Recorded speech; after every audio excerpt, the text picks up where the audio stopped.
नमस्कार, मैं हूँ संजय सोनवनी। आज गुरु पूर्णिमा है और ये पता मुझे तब चला जब कुछ मित्र मेरे पास सुबह चले आए, मुझसे आशीर्वाद मांगने की कोशिश की। आशीर्वाद देने के लायक तो मैं हूँ नहीं, और दुनिया में कोई भी किसी को आशीर्वाद देने के लायक होता नहीं है। ये बात सबने समझ लेनी चाहिए, क्योंकि ये जो गुरु परंपरा जो वैदिक धर्म में तो है ही, गुरुकुल रूप से उन्होंने जतन की है। हर हिंदुओं में नाथ संप्रदाय हो या और कुछ संप्रदाय हो, वहाँ शिष्य परंपरा, गुरु शिष्य परंपरा है। वो गुरु से कुछ मंत्र लेते हैं, गुरु से कुछ सीख लेते हैं और उसी के ऊपर जिंदगी व्यतीत करने की कोशिश करते हैं। एक गुरु क्या होता है, हमें समझ लेना चाहिए। गुरु क्या होता है और शिष्य क्या होता है। गुरु शिष्य परंपरा में जो गुरु कहता है उसी के ऊपर शिष्य को अपना अनुसरण करना पड़ता है, एक अंधे की तरह। फिर गुरु कुछ भी कहे, हम सांदीपनि ऋषि की कथा लीजिए या जो भी गुरुओं की कथा इस देश में प्रचलित है, वो हम अगर पढ़ेंगे और श्रद्धा से नहीं, चिकित्सा से पढ़ेंगे तो पता चलेगा कि बताया यही जाता है कि गुरु का कहने के ऊपर जो शिष्य ने किया तो शिष्य का कल्याण हुआ। मगर एक कल्याण क्या है, एक गुरु परंपरा क्या है। एक गुरु परंपरा शिष्य को अपना गुलाम बनाने के लिए बनी हुई एक अधम परंपरा है। सही मायने में कहो तो शिष्य, गुरु शिष्य परंपरा की बात मैं कर रहा हूं, समझ लीजिए। उसमें शिष्य गुरु का गुलाम होता है। गुरु पत्नी के साथ संभोग ना करे ऐसी आज्ञाएं क्यों दी गई। आप देखिए, महाभारत से लेके कई पौराणिक कथाएं हैं कि गुरु पत्नी के साथ अवैध संबंध ना रखने की कई आज्ञाएं दी गई है। ये कौन सी गुरु शिष्य परंपरा हो गई। आप कभी तो सोचने की कोशिश कीजिए। मगर एक और बात हो गई। दूसरी बात यह है कि जब आप किसी के शिष्य होते हैं, आप अपने आप की बुद्धिमानी गिरवी रखते हैं। आप किसी को अपने आप से श्रेष्ठ है ऐसी मनोकामना, मनोभूमिका, आपकी मानसिकता बना देते हैं।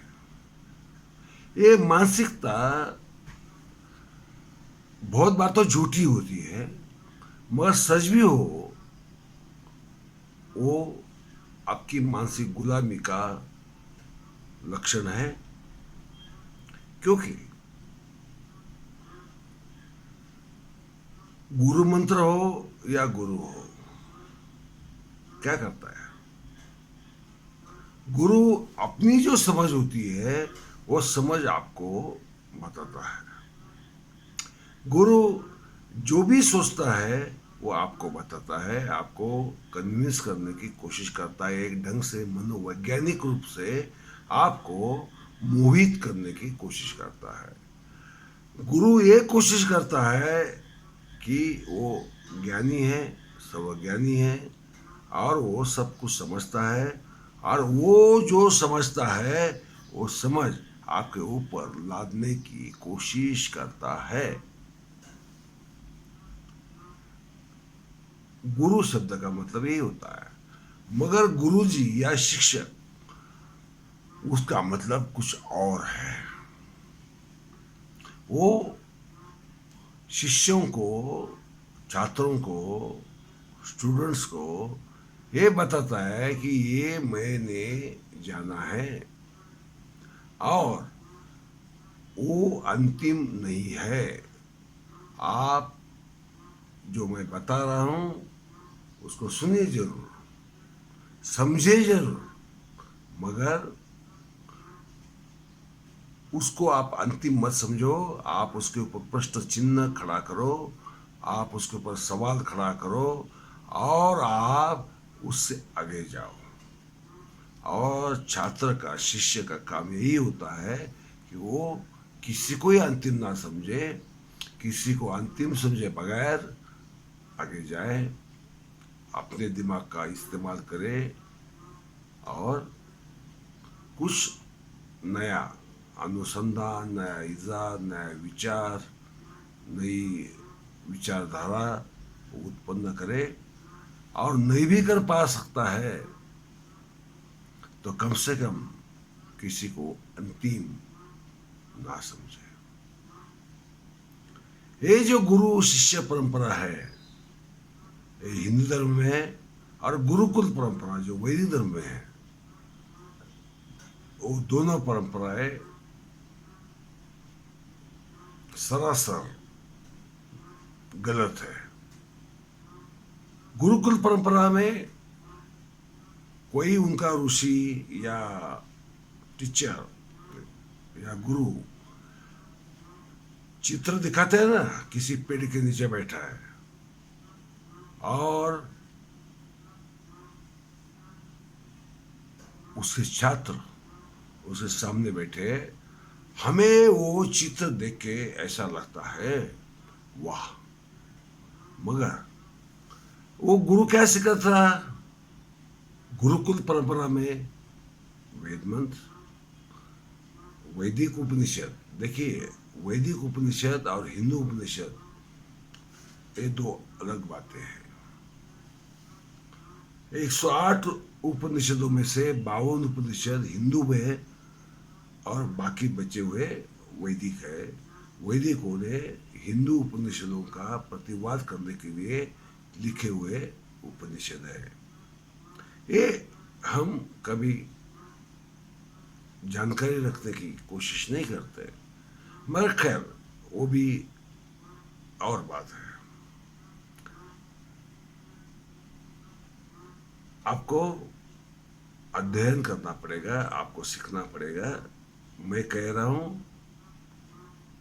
ये भी अंतिम नहीं है।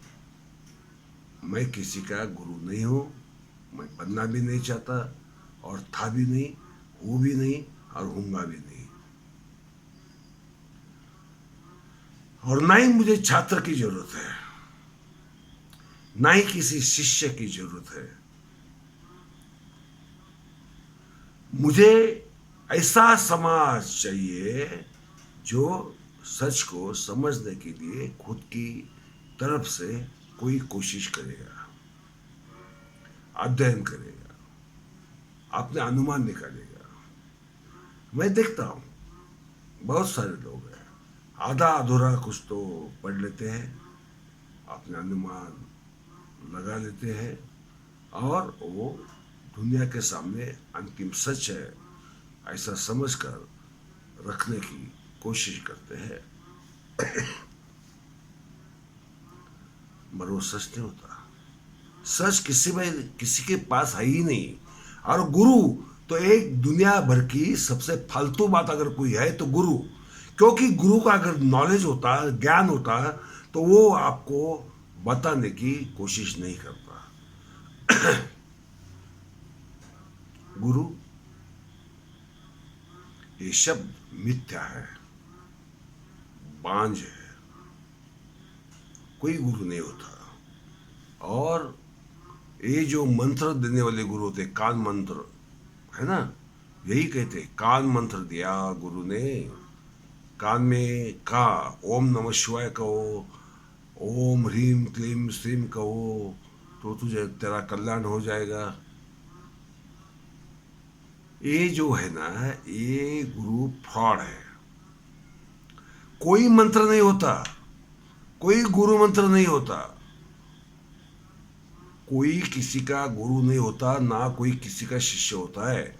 अगर होता था, होता था तो आज का जो समय है, आज की जो दुनिया है, वो कुछ और बनी होती। क्योंकि हर कोई कहता है कि मेरा कोई ना कोई गुरु है। कोई कहता है किताबें मेरी गुरु है। अरे किताबें अगर गुरु होती तो किताबें ढेर सारी पढ़ने वाले ज्ञानी होते, समाज को वो कुछ देते, कुछ समाज से सीखते। मगर ऐसी कोई बात है नहीं। ना किताबें आपके गुरु है, ना अनुभव आपके गुरु है। क्योंकि अनुभव से अगर आदमी सीखता तो बार बार फेल नहीं होता।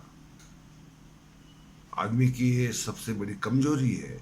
उसको यही लगता है कि पिछली बार मैं गलत हो गया, आपकी बार मैं सही होऊंगा, सच्ची होऊंगा, और आपकी बार तो मैं कम से कम जीत ही दूंगा, और हार ही जाता है। कोई अनुभव सिखाता नहीं आदमी को, कोई अनुभव सिखाता नहीं। अनुभव गुरु नहीं है। उम्र अगर गुरु होती तो 80-90 साल जिनके हुए हैं वो दुनिया के सबसे ज्ञानी लोग होते। वो प्राइम मिनिस्टर बनते, राष्ट्रपति बनते, मंत्री बनते, तत्वज्ञ बनते। उम्र बढ़ने से ज्ञान नहीं आता है। फिर ज्ञान किससे आता है? ज्ञान किससे आता है? ये बड़ा गंभीर सवाल है। ज्ञान आता है, ज्ञान की जो गहराई है वो किसमें है? ज्ञान आता है, जरूर आता है, मगर कैसे आता है? ज्ञान आने की तरीके बहुत अलग है, और सबसे बड़ा और अंतिम तरीका यही है, ये समझना कि मैं अज्ञानी हूं। मैं अज्ञानी हूं यह समझना, और सीखते रहना, सीखते रहना, अंत तक सीखते रहना। यही ज्ञान की तरफ जाने की सीढ़ी है। दूसरा कोई और रास्ता नहीं है, और दुनिया में कोई ज्ञानी नहीं है।